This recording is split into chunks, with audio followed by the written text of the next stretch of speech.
Tere õhtust, lugupeetud vaatajad. Algab meie uus saade Vabaerakonna stuudio. Jaanus Ojang on kaadri taga, Kati ja Märt on kaadri ees. Testime ja vaatame, kas saame hakkama või ei saa. Televisiooni palk ei ole seda väärt, nagu et me peame istuma siin ööpäevad läbi. Aga okei. Ma vahetaksin operaatori ära lihtsalt. Operaator ei suuda nagu opereerida.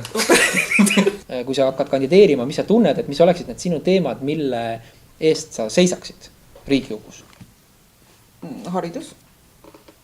Haridus üldiselt või haridus spetsiifiliselt, kutseharidus, gümnaasiumiharidus, alusharidus, huviharidus. Minu meelest haridus on üks kompaktne tervik, algab alusharidusest ja sinna juurde läheb ka huviharidus, põhiharidus ja edasi. Seda ei saa võtta niimoodi eraldi, et on alusharidus ja on huviharidus. See kõik peab olema üks teema. Et Kati, et sa oled nüüd juba mitu kuud tööpõllul olnud ja oled meie inimesi Lõuna-Eestis tundma õppinud, et mis sul selline esmane mulje ja tagasiside hetkel Vabaerakonnast Lõuna-Eestis on? Nende napi paari kuu jooksul, mis ma seal töötanud olen, on mul väga positiivne mulje.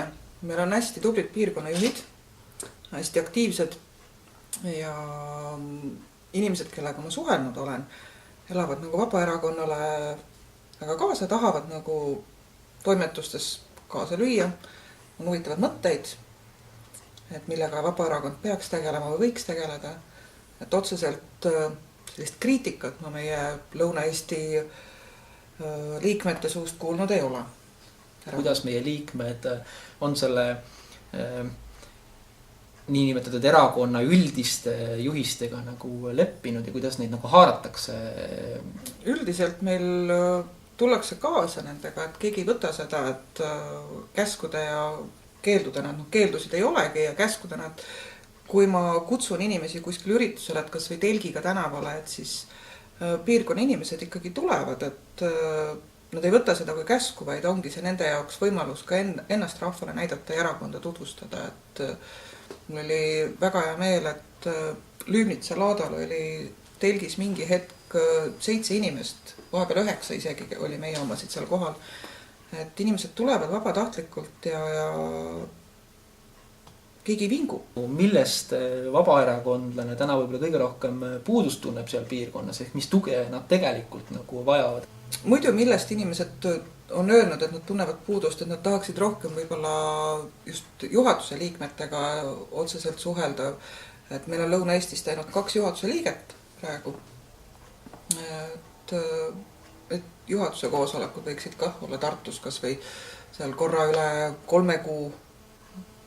Lihtsalt, et nad tunnevad siis sellise mandaadi saanud erakonnakaaslaste võib-olla siis natukene mitte piisavat tuge või siis sellist nagu arvestamist on ja et eks me kindlasti peame seda ju parandama ja neile lähemale tooma. Mis on see võimalus, et peale valimisi Vabaerakonnast huvitatute arv ka Lõuna-Eestis kasvaks ja need inimesed, kellega täna valimisliitudes ollakse, võib-olla mingil hetkel leiaksid, et meiega on tore ka riigi tasandi asju ajada, nii nagu Vabaerakond ajab ju Riigikogus täna 8 saadikuga ikkagi ka nii tipp-poliitikat. See on nüüd väga keeruline küsimus, et ma olen siin erinevate piirkonnajuhtidega arutanud seda just Lõuna-Eesti piirkonnajuhtidega, et mis me teeme pärast neid valimisi, et kuidas saada nagu erakonda juurde uusi liikmeid. Ja kõigil on üks vastus, jah, peab midagi välja mõtlema, midagi peaks tegema. Aga seda õiget vastust ei ole kellelgi, et eks me lihtsalt peamegi kas või nendele kaaslastele, kellega me oleme koos valimisliidus näitama, et meil ongi nii tore ja et meil ongi nii hea ja lubatakse ja lastakse oma mõtteid väljendada ja see on nagu oodatud, on erinevad ideed ja inimesi kuulatakse. Aga kuidas me saaksime need oma liikmed seal ikkagi, neid on ju Lõuna-Eestis üle 200 ka nagu käima?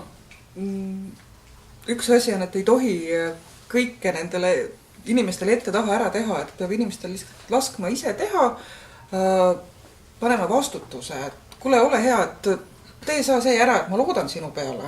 Ja kui selle inimene tuleb, teeb ära, et ta leiab, saab selle eest ka kiita, ta teeb väga hästi ära. See juba annab inimesele motivatsiooni jätkata. et ta tahab nagu rohkem kaasa lüüa siis erakonna asjadest, ta saab aru, et ta on oluline. Kuidas seda nagu ära jagada, seda dilemmat, et ühtepidi erakond tahab ja tahaks, aga teistpidi ka valimisliit tahab ja tahaks, et kuidas seda nagu ennast jagada? Ennast peab jah promoma nagu valimisliidus, et sa oled aktiivne kodanik, aga ei tohi samal ajal ära unustada, et Vabaerakond on ka olemas ja Vabaerakond ei ole oma uksi kinni pannud, kuigi mõni võib nii öelda, et me peame ka jääma ikkagi vabaerakondlasteks ja kui keegi küsib, et mis teil seal Vabaerakonnas toimub, siis seletadki, mitte midagi ei toimu. Kõik toimub samal ajal, et me tegutseme edasi ja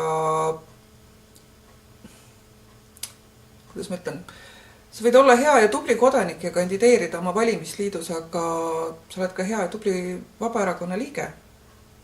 Aga võib-olla lõpetuseks, kui me nagu otsad kokku tõmbame, siis mis me võiksime oma headele Lõuna-Eesti piirkonna inimestele teele saata? Tulge sünnipäevale. Ja kui ma helistan või kirjutan teile, siis võtke vastu ja vastake mulle, kas või kirjale.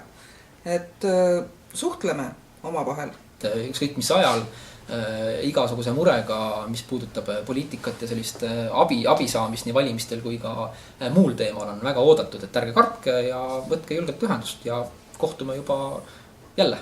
Aitäh sulle!